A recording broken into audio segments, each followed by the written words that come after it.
Panji Asmoro ke adik-adik. Selamat menyaksikan. 3.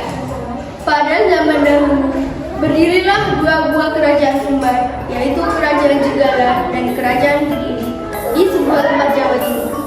Kerajaan Jenggala dipimpin oleh Raja Jayanegara, sedangkan Kerajaan Kediri dipimpin oleh Raja Jayawrana. Dulunya, kedua kerajaan itu ada dalam satu wilayah yang bernama Kahuripan. Berdasarkan pesan Ain Rangga sebelum meninggal, kedua kerajaan itu harus disatukan kembali lewat pernikahan. Tujuannya untuk menghindari peperangan di antara mereka. Akhirnya, putra Jayanegara bernama Panji Asmoro dinikahkan dengan putri Jayawrana, yakni Dewi Seketaji. Tapi, suatu ketika, kerajaan Jenggala diserang oleh musuh. Saat pertempuran berlangsung, untuk menyelamatkan jiwanya, Dewi Seketaji melarikan diri dan bersembunyi di desa yang jauh dari musuh. Seketaji menyamar menjadi gadis kampung yang akhirnya harus mengabdi kepada Nyai Intan, seorang janda kaya raya. Nyai Intan memiliki 3 orang putri yang cantik dan putih, yakni Kelting Abang si sulung, Kelting Ijo, dan Kelting si bungsu. Dewi Seketaji diangkat menjadi anaknya, lalu diberi nama Kelting Kuning. Di rumah Nyai Intan, Kelting Kuning selalu saja disuruh untuk mengerjakan pekerjaan rumahnya. Ia juga selalu dibentak oleh Nyai Intan dan diberlakukan kasar oleh ketiga kakaknya. Namun, Kelting Kuning tetap baik dan sabar. Sementara itu, di kerajaan Jenggala, Panji Asmoro dengan pasukannya berhasil membuat mundur musuh. Tapi, dirinya sedih karena mengetahui keberadaan istrinya yang telah pergi meninggalkan Jenggala. Setelah keadaan kerajaan mulai aman, sang pangeran pergi untuk mencari istrinya. Sebelum itu, pangeran telah memerintahkan beberapa pengawal untuk mencari istrinya. Suatu sore, saat ia duduk di pendopo istana, ada seorang pengawalnya yang menyampaikan laporan kepadanya.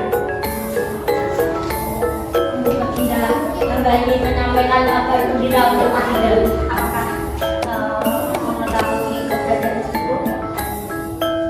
Namun Baginda, saya hanya menemukan gadis kampung pembantu janda kaya.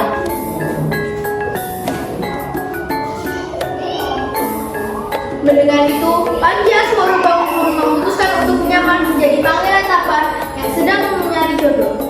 Besoknya, ia berangkat bersama pengawalnya ke desa Dadapan yang ada di seberang Sungai Bengawan Solo, di mana desa itu berseberangan dengan desa Kelting Kuning. Panji Asmoro pun menyamar menjadi janda.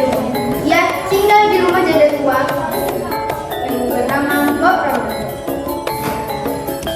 Besoknya, ia membuat sayembara untuk mencari jodoh di pelosok desa. Dengan waktu singkat, berita itu tersebar hingga ke desa seberang yang menjadi tempat tinggal Kelting Kuning. Kelting Abang, Kelting Ijo, dan Biru pun girang mendengar kabar itu. Akhirnya, mereka berdandan secantik-cantiknya supaya bisa menaklukkan hati sang pangeran Andadani.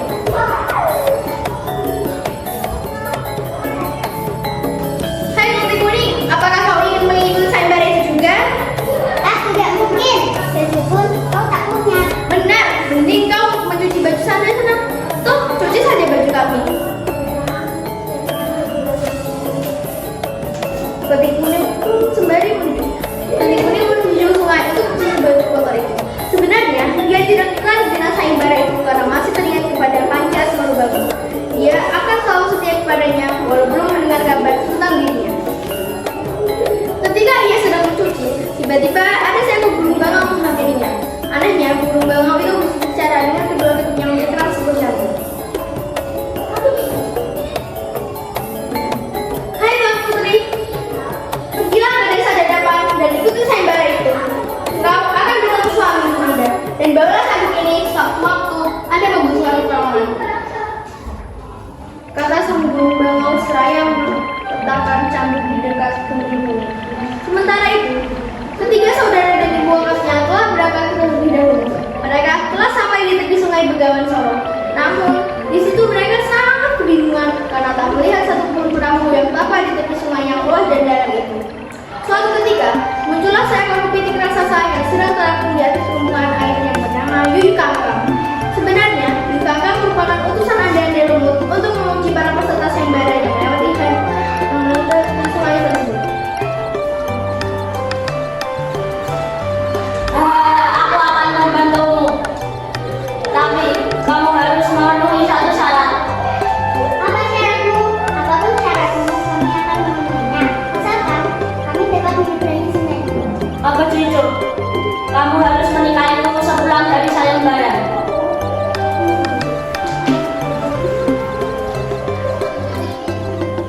Akhirnya, Kelti, Ijo, dan kedua adiknya pun menerima persyaratan itu.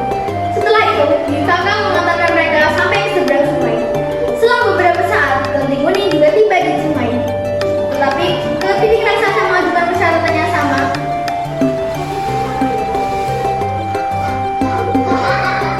Tapi, Dwi Kakang menolaknya. Dia tidak ingin mengkhianati suaminya. Berkali-kali ia memohon, tapi Dwi Kakang tetap menolak, kecuali Kelti Kuning mau memenuhi syaratnya. Saat habis kesabarannya, Kelti Kuning akhirnya memungkungkan cambuknya itu ke sungai. Hanya memungkungkan cambuknya ke sungai. Seketika air sungai Bengawan Solo menjadi surut. Melihat hal itu, Dwi Kakang menjadi ketakutan dan segera menyeberangkannya dan mengantarkannya sampai di desa dekat. Sayembara pun dimulai, dan secara bergiliran wanita-wanita menunjukkan kecantikannya dan kemewahannya di depan adik-adik rumah. Namun tak seorang pun di antara mereka yang